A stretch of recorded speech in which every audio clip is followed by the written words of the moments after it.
Yes, sir. Okay, we will be talking about minimum needs program.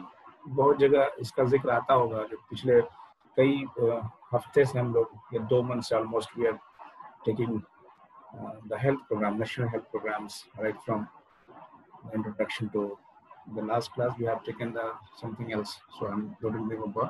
लेकिन today we will be taking the minimum needs program. बीच में कहीं कहीं जिक्र आया जब हम लोग बात करते थे किसी गोल की 20 तक 30 तक ये अचीव करना है तो वहाँ पे मिनिमम नीड्स का जिक्र आता था। सो आज हम थोड़ा सा एक छोटा सा टॉपिक है मिनिमम नीड्स प्रोग्राम, उसकी बात करेंगे कि असल मानों में सरकार ने ये जो चीज़ है मिनिमम नीड्स का, ये जो फर्स्ट आपका जो पंचवर्षीय योजना था, फर्स्ट जो आपकी प्रोग्राम था सरकार की तरफ से, कहते हैं उसको कि फिफ्थ 5 ईयर प्लान जो था 74 से लेके वो 74 से अगला 78 तक आया था, जो था ना पंचवर्षीय योजना। उस पंचवर्षीय योजना का जो 5वां पंचवर्षीय योजना था भारत सरकार का, उसके फर्स्ट ईयर में ये प्रोग्राम लॉन्च हुआ था। ठीक है, इस प्रोग्राम को लाने की वजह ये थी कि जो ऑब्जेक्टिव था इसका, living standard of the people, यानी जो हमारी जनता है खास के रूरल एरिया में या डिप्राइव्ड लोग हैं, अर्बन स्लम्स में रहना है, उसकी जो बेसिक मिनिमम नीड्स है, बेसिक मिनिमम नीड्स सर्वाइवल के लिए क्या होती है, साफ पानी का मिलना, एजुकेशन उनको प्रोवाइड होना सही से, उनके हेल्थ का ख्याल रखना, जो बेसिक प्राइमरी हेल्थ सेंटर्स जिसके बिना पे बनने और वो स्ट्रेंथन हुए, उसको ध्यान में रख के बेसिक मिनिमम नीड्स जो है ना उसको स्टैंडर्ड, उसको सही करके स्टैंडर्ड्स बढ़ाना। It is the expression of the commitment of the government for the social and economical development of the community, particularly the underprivileged and undeserved population. ये दोनों जगह हो सकती है, गांव में हो सकता है, शहर में हो सकता है। सरकार की जिम्मेदारी है कि अपने जो लोग हैं हमारे, उनको बेसिक नीड दें। वो बेसिक नीड क्या क्या है वो आगे डिस्कस होगा। तो यही एक टारगेट था इसका। उस बेसिक नीड में जो पहली चीज थी वो था रूरल हेल्थ।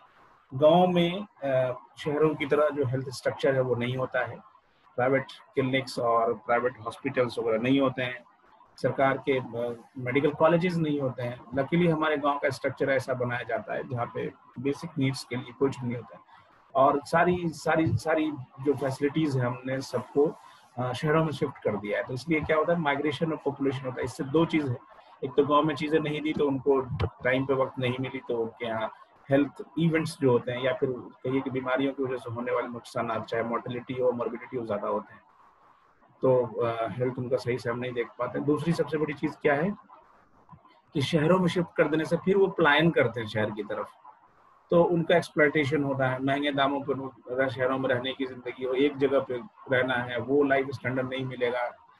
जो रूम शेयर करते हैं या जो स्पेस शेयर करते हैं बहुत अनहेल्दी होता है, वेंटिलेशन की प्रॉब्लम होती है, कम पैसे में बेचारों को रहना पड़ता है। ठीक है, तो ये सारी प्रॉब्लम हेल्थ को कहीं ना कहीं इफेक्ट करती है।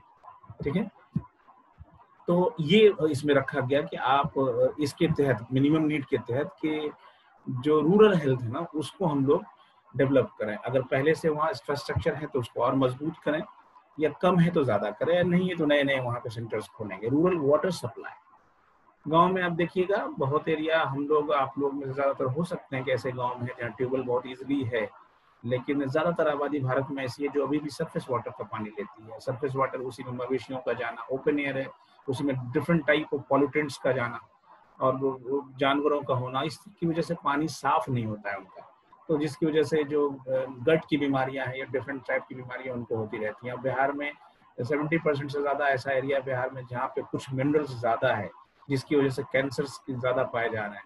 अपने यहाँ एक डॉक्टर अरविंद नाम में भूल रहा हूँ, यहाँ पे महावीर संस्थान से पहले बात की, उनका बढ़िया काम है इस पे, नेशनल इंटरनेशनल पेपर है उनके और जाते भी रहते हैं स्पीकर, उसी पे काम करते हैं कि कैंसर किस तरह से बेरिलियम के ज्यादा होने से, आपका आयरन बहुत ज्यादा है कोसी क्षेत्र में देखिएगा। तो ये इस प्रोग्राम के तहत रखा गया कि पूरे भारत में रूरल वाटर सप्लाई को अच्छा करना है।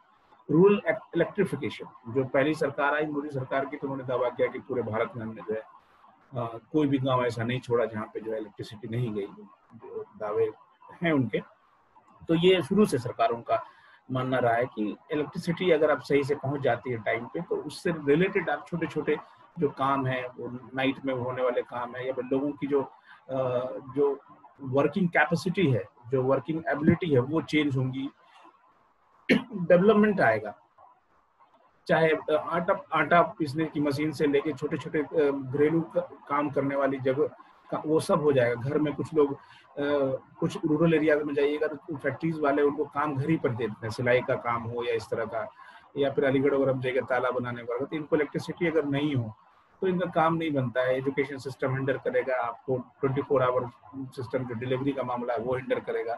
तो इलेक्ट्रिसिटी को पहुंचाने का टारगेट सरकार ने रखा कि सारे जो ऑफिशियल्स हैं वो सही से काम करें उनको। और फिर आज के दौर में इलेक्ट्रिसिटी कितना जरूरी है, जबकि आप देखते हैं कि वो फाइबर बिछाए जा रहे हैं, मतलब कि हाई इंटेंस फाइबर बिछाए जिसकी वजह से आपको नेट बहुत अच्छे से मिले, ऑनलाइन चीजें हो रही है, ऑनलाइन ट्रांजेक्शन हो रहे हैं, बैंक्स खुल रहे हैं। तो ये भी टारगेट रखा गया था कि इलेक्ट्रिफिकेशन और रूरल एरियाज का। एलिमेंट्री एजुकेशन जो बेसिक एजुकेशन है, एजुकेशन का जो टारगेट है वो एक बेस है कि 5 साल में शुरू हो जाता है। तो 5 साल से लेके 12 साल तक का जो एजुकेशन का सिस्टम है वो सबको मिले, जितने भी गांव शहर के लोग हैं उनको मिले। उसके इसलिए कि वही बुनियाद होती है, उसके बल पे फिर उनके लाइफ जो क्वालिटी ऑफ लाइफ है वो सिर्फ और सिर्फ एक बंधुआ मजदूर और छोटे छोटे कामों से निकल के एक बड़े काम को अपने कर सके, ये बेसिक अगर मिल जाता है। दूसरे आसपास की चीजों को एक पढ़ा लिखा आदमी किस तरह से इंटरेक्ट करना है अपने चारों आसपास के माहौल से या लोगों से, वो बहुत कुछ बयान करने की बात नहीं। आप लोग जानते हैं कि अनपढ़ पढ़ और पढ़े लिखे में क्या फर्क है, हर लेवल पे सुधार आता है। तो ये एक टारगेट रखा गया था कि 1 मिनट बीच में कुछ लोग ज्वाइन कर रहे हैं, उसको मैं देख लूँ पहले। साहिल, ओके। सो ये था एजुकेशन। उसके साथ साथ एडल्ट एजुकेशन। जो बच्चे हमारे यहाँ बहुत जल्दी से, भारत को कहा भी जाता है कि ये जवान बच्चों का यानी यंग लोगों का देश है। यहाँ पे यंग दुनिया के कुछ खास चंद देशों की तरह यहाँ पे यंग पॉपुलेशन ज्यादा है। तो आज जापान में जाइएगा बूढ़े ज्यादा है, अमेरिकन में बूढ़े ज्यादा है, क्योंकि वहाँ हेल्थ फैसिलिटी इतनी ज्यादा है कि लॉन्गिविटी ऑफ लाइफ बढ़ गई है। एडल्ट बच्चे जो हैं या एडल्ट जो बच्चे हमारे स्कूल से कॉलेज में मूव कर रहे हैं, तो उनके साथ साइकोलॉजिकल, फिजिकल, सेक्सुअल एंड बहुत सारे सवाल होते हैं, बहुत सारी प्रॉब्लम्स होती है, किसी को बता नहीं पाते हैं, हिचक करते हैं, माँ बाप से निकल के हॉस्टल में जाते हैं। तो उनके लिए सबसे जो सॉफ्ट और बहुत करीब टारगेट होता है जिनसे वो शेयर करें, वो टीचर्स होते हैं। टीचर से इंटरेक्ट करते हैं आप एजुकेशन के बिना पे। तो कैरिकुलम ऐसा हो, आपके ऐसे इस तरह के सिलेबस हो, इस तरह का इंट्रैक्शन हो, इस तरह के प्रोग्राम्स डिजाइन हो कि उनको एडल्ट एजुकेशन जो है ना उनको दे सकें। एंड द मोस्ट इम्पोर्टेंट चीज के न्यूट्रिशन हर लेवल पे, चाहे आप गांव ग्रामीण एरिया में देखा है या अर्बन स्लम्स में देखिए, वेल टू डू फैमिली को दिक्कत नहीं होती है, लेकिन इन लोगों को न्यूट्रिशन की बड़ी दिक्कत इसलिए होती है, अगर खाना पीना मिल भी जाता है तो क्वालिटी न्यूट्रिशन नहीं मिल पाता है। और इसीलिए सरकार ने एक ऐसा प्लान लाया जिसको कहते हैं हम लोग मिड डे मील वाला। याद होगा आप लोगों को, स्कूल्स में दोपहर में बच्चों को खाना देते हैं। उससे 2 टारगेट हमारे एक साथ कहते हैं, एक तीर से 2 शिकार। एक तो एजुकेशन में बच्चे स्कूल आएंगे, कुछ ना कुछ पढ़ेंगे। दूसरे न्यूट्रिशन देने से उनका हेल्थ कंडीशन अच्छा हो। आपने बहुत सारी बीमारी पढ़ा हुआ देखा होगा कि उसमें जो है माल नरिश्ड का क्या रोल है। जो लोग न्यूट्रिशन नहीं होते हैं, सही से लेते हैं, उनका मतलब गिजा सही से नहीं लेंगे तो उनका इम्यूनिटी भी कमजोर होगा, इसलिए ज्यादातर डिजीज उनके ऊपर वारिद होंगी या चांसेस है उनको डिजीज हो जाने की। इसलिए देखा होगा ट्यूबरकुलोसिस में आपको, वो बहुत बड़ा फैक्टर है। वो मालनरिश्ड बच्चे, गुजरात जैसे राज्य में 49% बच्चे मालनरिश्ड हैं, अभी ताजा रिपोर्ट पर बता रहा हूँ। उसका टारगेट, उसके बाद टारगेट था environmental improvement of urban slums. Urban slums का मामला गांव से ज्यादा बुरा है मेरे कंपैरिजन में, ज्यादातर एक्सपर्ट इसको मानते भी हैं। गांव में कम से कम ओपन स्पेस होता है, वो हेल्दी लाइफ होती है और सोशल लाइफ बहुत अच्छी होता है, इंटरेक्शन बहुत होता है, हेल्पिंग हैंड्स बहुत ज्यादा होते हैं।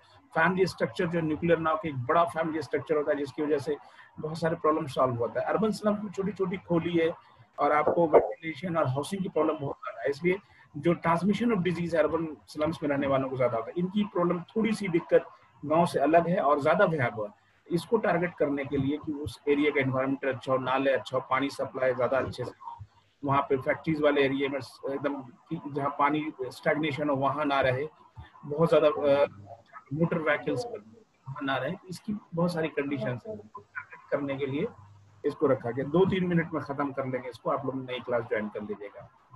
And the next thing, the last one is house for landless laborers.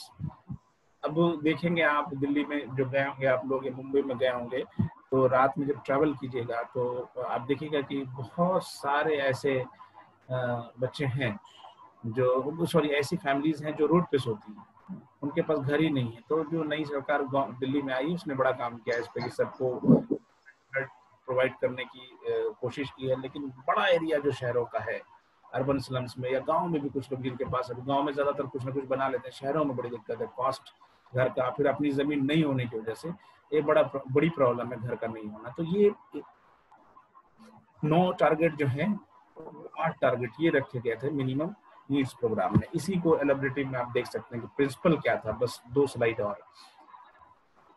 इसका प्रिंसिपल ये था कि जो अंडर सर्व्ड लोग हैं, ठीक है, उनको हम सबसे पहले कहते हैं ना कि आपकी जो आंख खराब होगी आप उसी का इलाज करवाएंगे ना। तो जो अंडर सर्व्ड लोग हैं, यानी कि गांव में हो या फिर आपको स्लम्स में हो, उनको सारी फैसिलिटीज, बेसिक नीड्स देना। ये 8 और 9 जो बेसिक नीड्स हमने आपको बताया, ठीक है।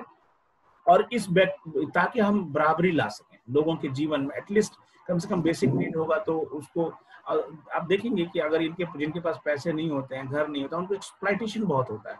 बंधुआ मजदूर हैं, आप भी बड़े लेवल पे हो रही है आजकल शहरों में भी, तो बहुत ज्यादा एक्सप्लॉइटेशन होता है, या घरों में रख के काम करना, फिर सेक्सुअल एक्सप्लॉयमेंट होना, अगर वो माइनर्स है या बड़े हैं, तो इस तरह की चीजें बहुत आती हैं। तो क्या था फर्स्ट का प्रिंसिपल्स में कि बेसिक उसको जो स्ट्रक्चर से अंडरसर्व को देना है, और दूसरे ये पैकेज फॉर्म में देना है। सारे जितने भी उनके जैसे इलेक्ट्रिसिटी डिपार्टमेंट है, फिर आपको रोड एंड ट्रांसपोर्ट डिपार्टमेंट से, वाटर सप्लाई डिपार्टमेंट से, सारे डिपार्टमेंट्स मिलके, हाउसिंग वाले डिपार्टमेंट सब मिलके उनको इस तरह से पैकेज प्रोवाइड कर दें कि उनको चीजें मिलने लगे एक बार। नहीं तो पता चला कि घर आज बन रहा है, बिजली आएगी 3 साल बाद, रोड्स है ही नहीं, तो उसको फिर उसका सही फायदा नहीं मिल पाएगा। इसके प्रिंसिपल्स को हमेशा यही याद रखना है कि first we have to supply the things, we have to provide the things to the underserved, and second we have to give in the form of package intersectoral projects, जितने भी एरियाज प्रोजेक्ट, मतलब कि जैसे पहले गांव में देखते थे कि पुल बना के चले गए, उससे रोड जोड़ा ही नहीं, तो बीच में पुल खड़ा है और बगल से पानी जा रहा है। बाद में प्लान आया पिछले साल, तेजस्वी ने जब थे हमारे वो क्या कहते हैं आपको डिप्टी चीफ मिनिस्टर, तो उन्होंने प्लान लाया कि जब तक हम पुल को पास नहीं करेंगे, जब तक उसके ज्वाइनिंग जो अटैचमेंट जो रोड्स हैं वो सही नहीं करेंगे। इसी तरह से वो समझाने के लिए मैंने कहा कि उनको प्रोजेक्ट फॉर्म में चीजें पैकेज के फॉर्म में दें कि सारी नीड उनकी पूरी हो जाए। So it was all about minimum need programme. इसी में फिर हेल्थ में देखिएगा कि रूरल हेल्थ में था कि एक लास्ट स्लाइड है कि एक पीएचसी 3000 पॉपुलेशन प्लेन एरिया में हो, और ट्राइबल या हिली एरियाज हो तो 20,000 के पॉपुलेशन में। ऐसे जनरल में एक पीएससी के अंदर primary health centres, plain area में जैसे हम लोग अभी रह रहे हैं 30,000 की पॉपुलेशन पे एक पीएससी हो, और हिली ट्राइबल एरिया में 20,000 पे हो। इसी तरह सब सेंटर जो है वो 5,000 पे प्लेन पे हो, 3,000 ट्राइबल एंड हिलीज एरियाज में। इसी तरह कम्युनिटी हेल्थ सेंटर जो रूरल हॉस्पिटल कहते हैं वो 1 लाख की पॉपुलेशन पे हो, और एक ब्लॉक हो बड़ा सा उसमें हो। ये एस्टेब्लिशमेंट जो है इसका, ठीक है, ये इसका कंस्ट्रक्शन, बिल्डिंग्स बनाना या फिर उसको रेनोवेट करना, ये सारी चीजें इसमें आना है। वाटर सप्लाई हमारी बहुत बेसिक नीड रही है, इसका सही सप्लाई होना और ऑप्टिमम जाना, अच्छा जाना बहुत जरूरी है। रूरल इलेक्ट्रिफिकेशन की बात हम कर चुके हैं, एलिमेंट्री एजुकेशन जो बेसिक एजुकेशन है उसकी बात है, एडल्ट एजुकेशन की बात हो गई है, ठीक है। इसमें सबसे बड़ी चीज थी न्यूट्रिशन, ठीक है।